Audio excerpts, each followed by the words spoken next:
Ahora que ya hemos visto las importantes opiniones de varios jefes de Estado y del empresario Foster Gambold, acerca de los perversos actos cometidos por el Banco Mundial, por el Fondo Monetario Internacional y la Reserva Federal de Estados Unidos. Veamos a continuación una pequeña exploración del Banco Mundial para tener una mejor idea. Estamos en el sitio web de los perversos banqueros del Banco Mundial. Vamos a amplificar la dirección del sitio web, para aquellos que están interesados, puedan tomar nota de la dirección del sitio y lo puedan visitar posteriormente. Como se puede ver, en este lugar los amos del mundo tienen las cifras macroeconómicas de las deudas que tienen con ellos la mayoría de los países del mundo y han sido pocas, muy pocas las naciones que han logrado librarse con éxito de la perversa deuda que pregona el Banco Mundial y el Fondo Monetario Internacional.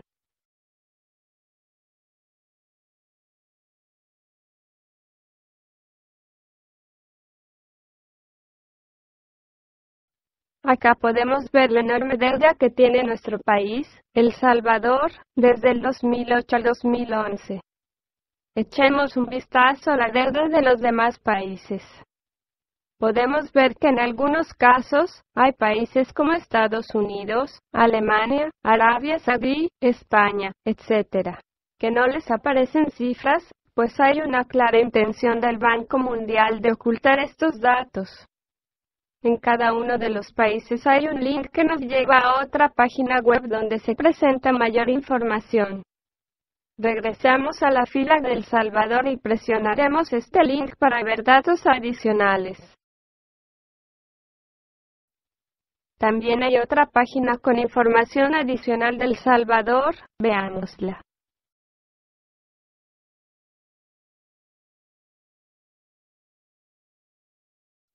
En resumen, podemos ver que los amos del mundo tienen bien controlado a la mayoría de países.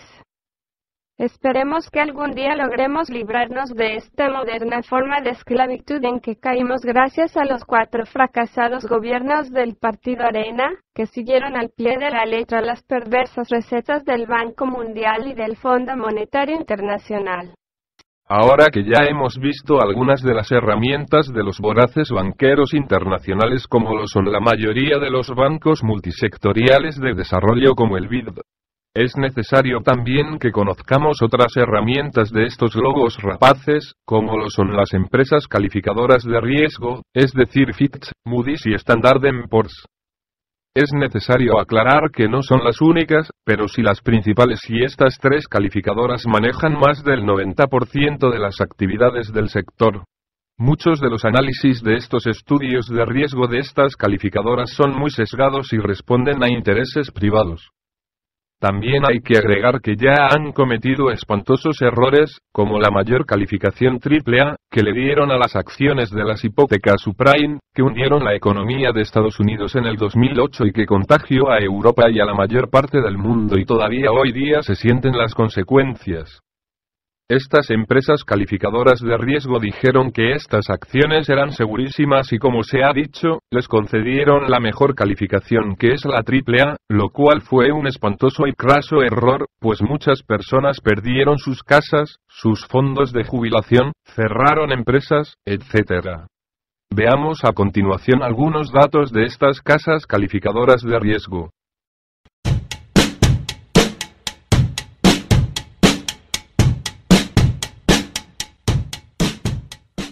Las agencias de calificación, también conocidas como agencias de riesgo, se dedican precisamente a eso, a valorar el riesgo y a informar a los inversores de la fiabilidad de esos fondos. Así, en principio, el inversor arriesga menos a la hora de depositar su dinero.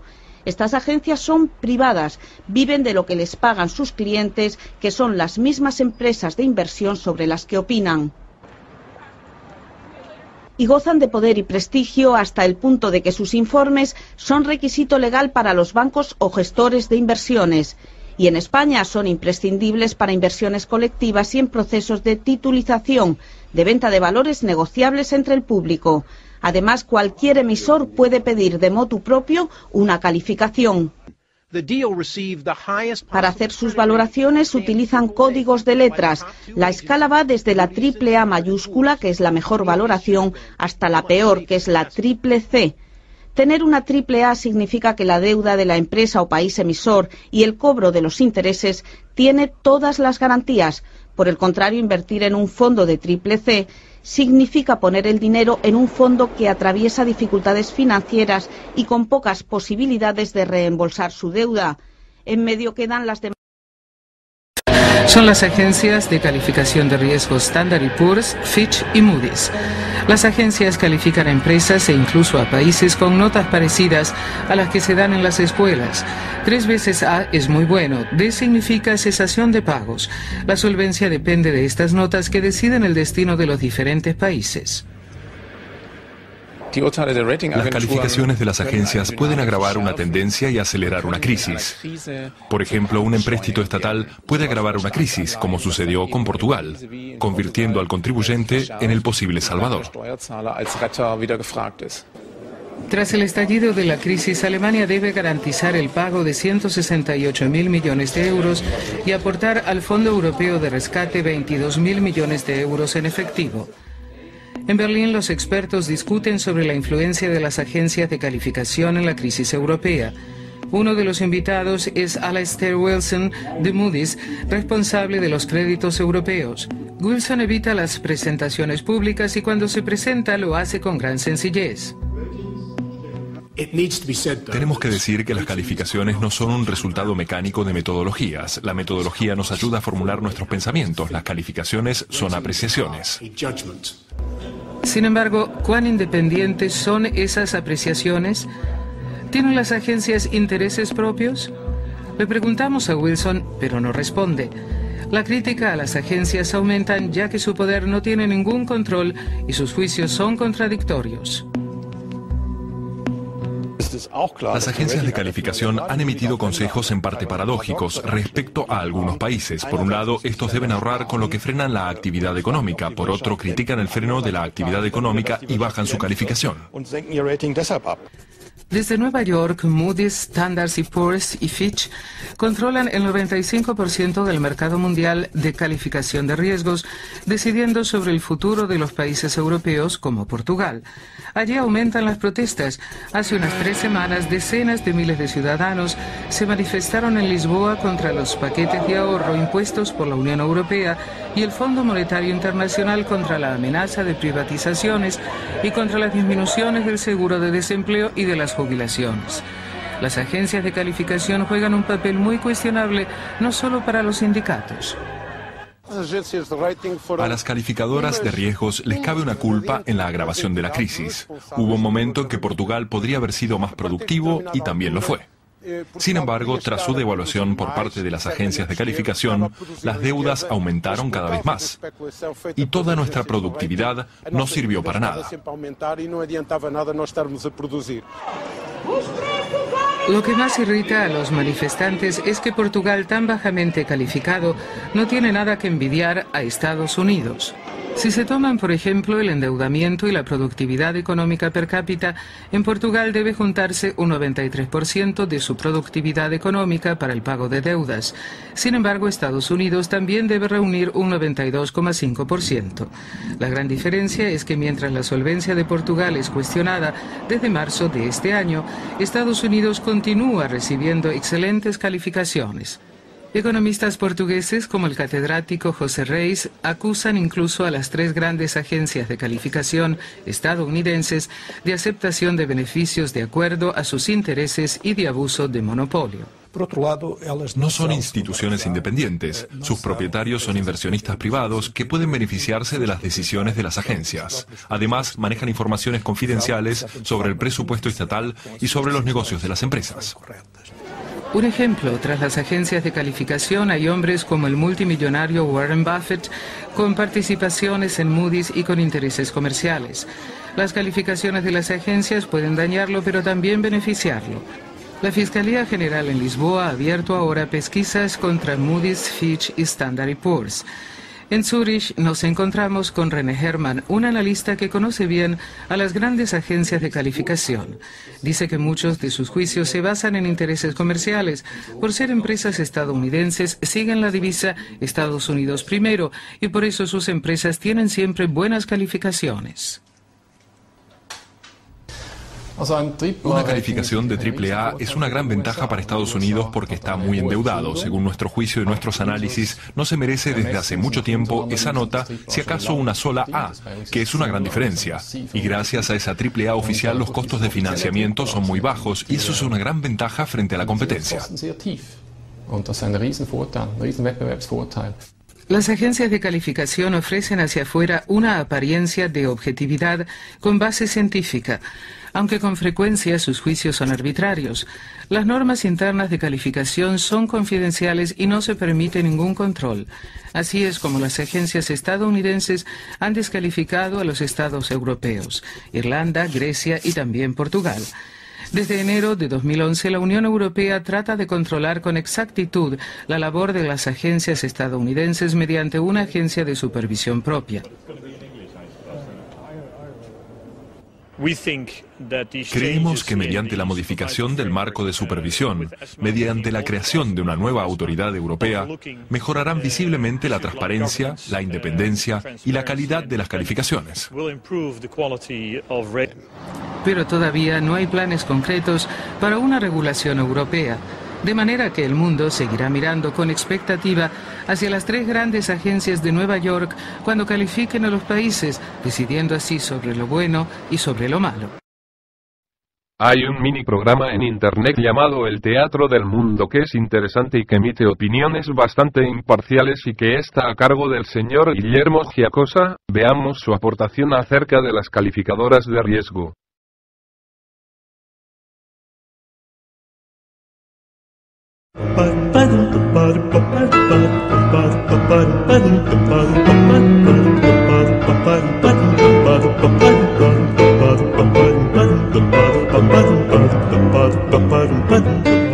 Hay un consorcio de diarios, entre los cuales se encuentra el prestigioso matutino limeño El Comercio, que publican cada uno en su país una suerte de resumen internacional, ¿no? Con noticias de Wall Street Journal, etcétera, etcétera, etcétera, ¿no? Es interesante porque tiene datos de economía que generalmente no se encuentran en otra parte, tiene una serie de pequeñas noticias sobre la vida en las empresas, sobre cuestiones que tienen que ver con las finanzas, que son realmente interesantes.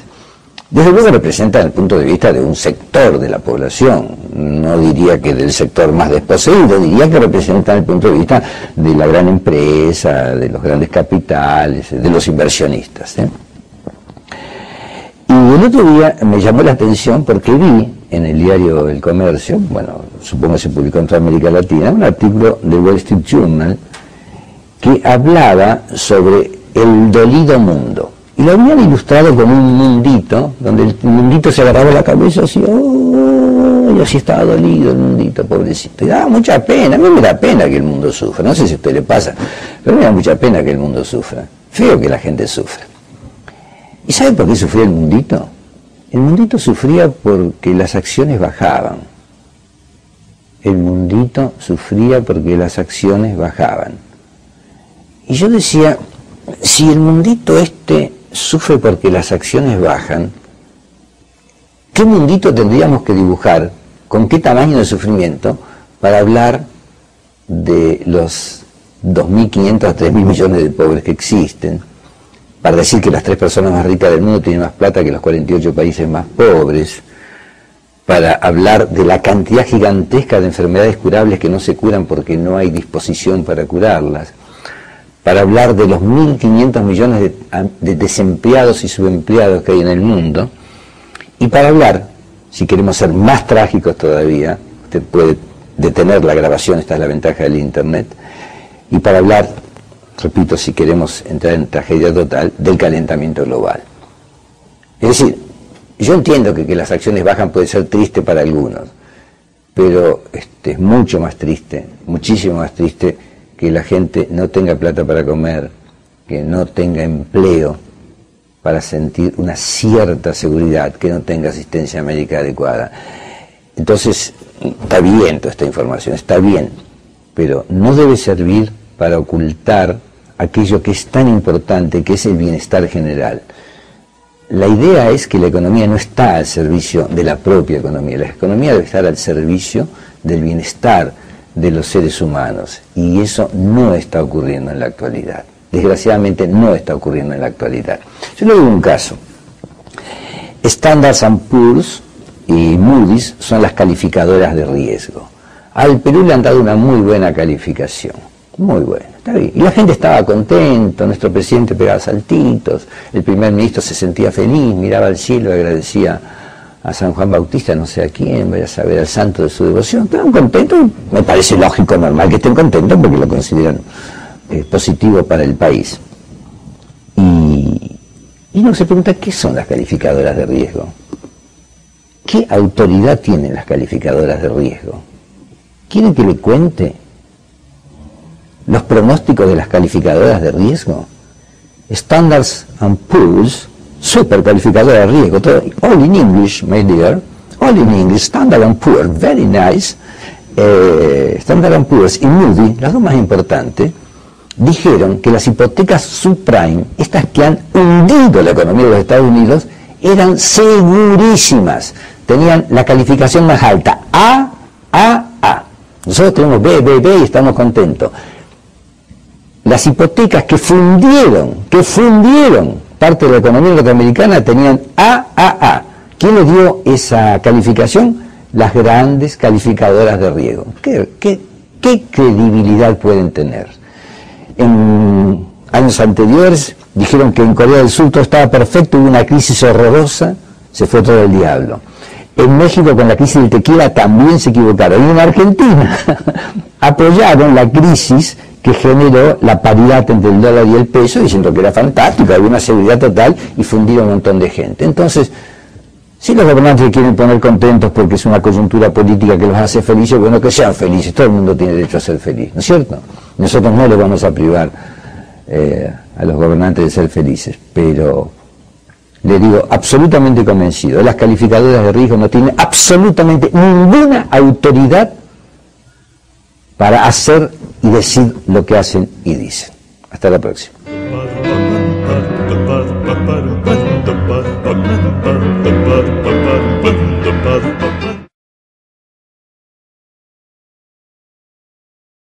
No hay que olvidar que también las empresas calificadoras de riesgo tradicionales frecuentemente brindan excelentes calificaciones a los paraísos fiscales como Suiza, el primer paraíso fiscal creado y el que es por excelencia, y que no les gusta que lo silben como paraíso fiscal. En cambio, estas sesgadas calificadoras de riesgo ponen pésimas calificaciones a países como Venezuela, Argentina, Ecuador, etc., pues se están librando de las órdenes que quieren imponer del Banco Mundial y el Fondo Monetario Internacional. Veamos un fragmento de video donde podemos ver más información de los paraísos fiscales.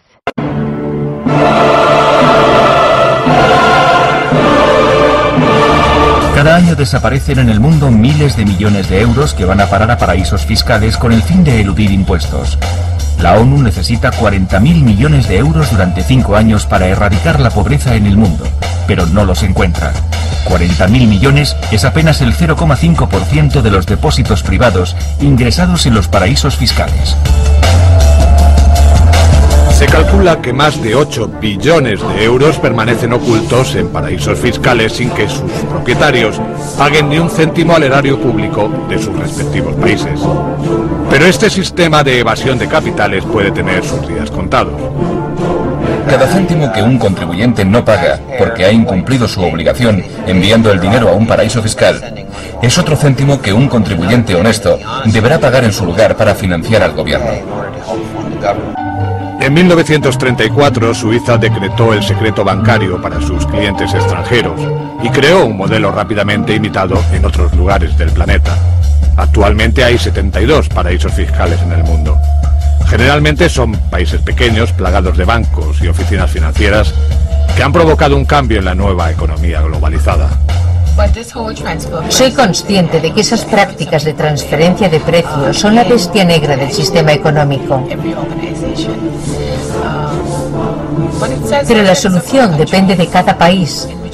Son los estados los que deben velar para que no se cometan abusos. Algunas personas eluden las leyes y la tentación de imitarles se vuelve cada vez más contagiosa. La confianza en las leyes y el respeto a nuestro sistema de impuestos se van perdiendo y entonces resulta cada vez más complicado garantizar los servicios públicos que son imprescindibles para los ciudadanos. En países como Francia y Gran Bretaña hace frío e incluso puede nevar. Así que los estados ayudan a sus ciudadanos a hacer frente a la situación. En un paraíso fiscal, haga frío o nieve, los ciudadanos tienen que arreglárselas por sí mismos. Son dos formas muy distintas de funcionar. La crisis ha empujado a las potencias económicas a plantear la desaparición de los paraísos fiscales, para que la riqueza que ocultan salga a la luz y revierta en el resto de la población. Nosotros necesitamos los impuestos para desarrollar nuestro país. Necesitamos los impuestos para el gasto público, para proporcionar una buena educación y un buen servicio sanitario. Y si no los recibimos porque hemos convertido nuestro país en un paraíso fiscal, perdemos esos ingresos y no es bueno para el país. Paraísos fiscales, la gran evasión. A continuación, en Documentos TV.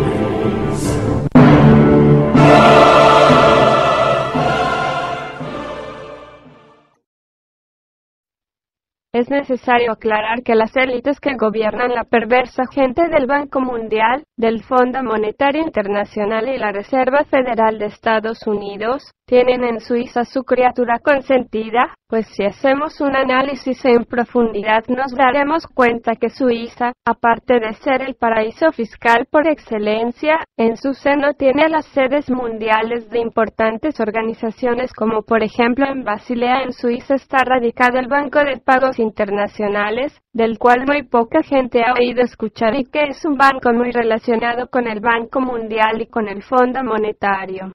Este Banco de Pagos Internacionales es el banco central de los bancos centrales, una herramienta más de los perversos banqueros amos del mundo. Otro organismo mundial es la Organización Mundial de la Salud, radicado en Ginebra, en Suiza.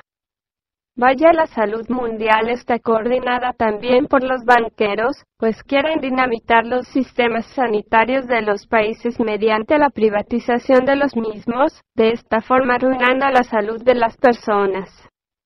Además que quieren acabar con las alternativas naturales medicinales, y también desprestigiar a importantes médicos naturópatas como el Dr. Max Gerson. Hay que recordar que antes que existieran los laboratorios farmacéuticos, nuestros antepasados se curaban con plantas, hierbas, frutos y otras alternativas 100% naturales. Un tercer organismo es la Unión Postal Universal, organismo adscrito a las Naciones Unidas y que tiene su sede mundial en la ciudad de Berna, en Suiza. Tenemos también la Federación Internacional de Fútbol, Asociación o la FIFA. Vaya, también el excelente negocio del fútbol internacional tiene radicada su sede mundial en Suiza, en la ciudad de Zúrich, para mantener adormecidas a las masas. Es bueno y muy sano practicar el fútbol, pero es malo fanatizarse, hasta el punto de provocar trifulcas y peleas, donde han habido muertos y heridos. Un quinto organismo mundial que tiene su principal sede en Suiza es la OMC, conocida también como Organización Mundial del Comercio, que fue creada el 1 de enero de 1995 y sustituyó a la GATT. Vaya que casualidad de casualidades que el comercio mundial debe pasar por Suiza, así como la salud mundial, la mayoría del dinero en los bancos, los servicios postales y quién sabe qué cosas más. No olvidemos que Suiza también tiene a su cargo el resguardo de una de las mayores religiones del mundo, el catolicismo. Pues la Guardia Suiza, que son militares de Suiza, es decir, hombres que están en el ejército de Suiza que tienen a su cargo la seguridad de los papas o pontífices y del Vaticano. Hay que ponerle especial atención a Suiza. En Latinoamérica, se dice a veces, no te hagas el suizo. Una frase popular que tiene su significado en el comportamiento de Suiza en su supuesta neutralidad. Hay que recordar que durante la Segunda Guerra Mundial, Suiza fue el único país de Europa que no fue invadido ni ocupado por la Alemania nazi de Hitler. Hay que preguntarle a las pobres naciones europeas como Grecia, España, Portugal, Irlanda, Italia, que actualmente están soportando todas las privatizaciones por las cuales ha pasado El Salvador gracias a los 4 fracasados gobiernos anteriores de Arena. Hay que preguntarle a los ciudadanos de a pie de Europa lo difícil que es su situación y que ven cómo sistemáticamente los programas sociales están siendo sistemáticamente destruidos, como se puede ver a continuación. Van a notar la crisis y se darán cuenta de que deberían haber empezado antes a protestar y a luchar por más democracia y más justicia. Son muy pocos, pero muy obstinados, empeñados en que aquí, uno de los países más prósperos y con menos paro de Europa, también hay motivos para protestar, convencidos de que merece la pena pasar frío y acampar con temperaturas bajo cero, para denunciar que también en Alemania la diferencia entre los más ricos y los más pobres es cada vez mayor.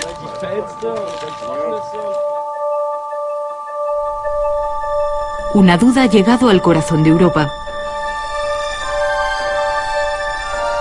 Los ciudadanos se preguntan cuántos sacrificios más tendrán que hacer hasta que pase la crisis. Sus gobiernos han aprobado ya los mayores planes de ajuste desde la posguerra. Más impuestos, menos gasto social. Al estado del bienestar también le han apretado el cinturón.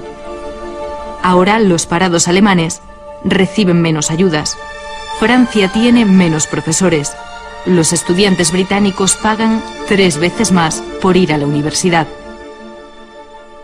No se puede creer que puede recortar y recortar y recortar en gasto social y que no tiene efectos, porque no son números, son personas las que están detrás de esos números, personas que pierden su trabajo, personas que no pueden acceder a educación o a sanidad, y eso se nota. Si continúas cortando por ahí, al final la sociedad te va a explotar en algún momento, y ya lo hice este verano. Alternativa que es salir del euro y estar todavía peor. Entonces, claro, entre Guatemala y Guatapeor, la decisión es durísima de tomar y uno se encuentra en un callejón sin salida. Y en eso están los pueblos europeos, en un callejón sin salida. El sistema financiero está en el punto de mira. Si en algo se han puesto de acuerdo los europeos, es en que los grandes bancos tienen mucho que ver con sus problemas. 8 de cada 10 creen que la Unión Europea debería regular los salarios de los banqueros y establecer un impuesto a los beneficios del sector. Los que atan cabos empiezan a pensar que los bancos en los que tienen depositados sus ahorros, los bancos a los que la Unión Europea ha rescatado con más de 1 billón con B y medio de euros, el 13% de su PIB, son los mismos bancos que especulan con la deuda de los estados, los obligan a pagar más intereses por ella y los empujan a imponer sacrificios a los ciudadanos. Esos voraces mercados de los que tanto hablamos son, en buena parte, nuestros propios bancos. El sistema financiero británico es el refugio para muchos evasores de impuestos. Los bancos alemanes han invertido en la burbuja inmobiliaria de España o de Estados Unidos. Los bancos franceses han tenido una política dramática, estúpida, completamente descabellada. El jefe del banco Société Générale, cuando llegó a la dirección, les dijo a sus accionistas: yo os doy el 20% de beneficio neto sobre vuestro capital. 20% neto, algo que es idiota. En una economía que crece un 3%, ¿cómo pretende usted que un sector gane un 20%, un 17% más de lo que permite el crecimiento de la economía? Solo hay una manera de hacer eso: deslocalizar, cortar las empresas nacionales, revenderlas en el extranjero, manipular las ventas para hacer aparecer una falsa productividad que no es una verdadera productividad del trabajo, es deslocalización pura. Ahora que ya conocemos un poco más de los perversos banqueros del Banco Mundial, del Fondo Monetario Internacional y todas sus herramientas como los bancos multilaterales, las calificadoras de riesgo, etc., sería interesante, pero muy interesante escuchar los sesgados análisis de personajes oscuros como Alfredo Menalagos, de Alfredo Cristiani, de Jorge Dabou, Luis Cardenal, Jorge Arriaza, de los pseudoeconomistas Claudia de Rosa y Luis Membeño, etc., para ver cómo defienden a estos banqueros lobos voraces del Banco Mundial y del Fondo Monetario Internacional.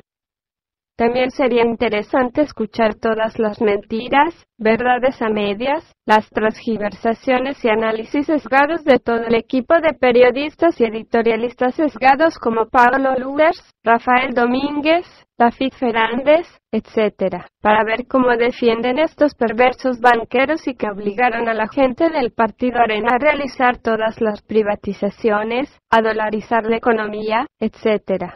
Sería interesante escuchar los argumentos de supuestos analistas como Luis Gómez Zárate, que uno siente lástima de los pobres estudiantes que tienen de profesor este señor en la Universidad Tecnológica, pues este señor Gómez Zárate no puede hablar sin estar gritando.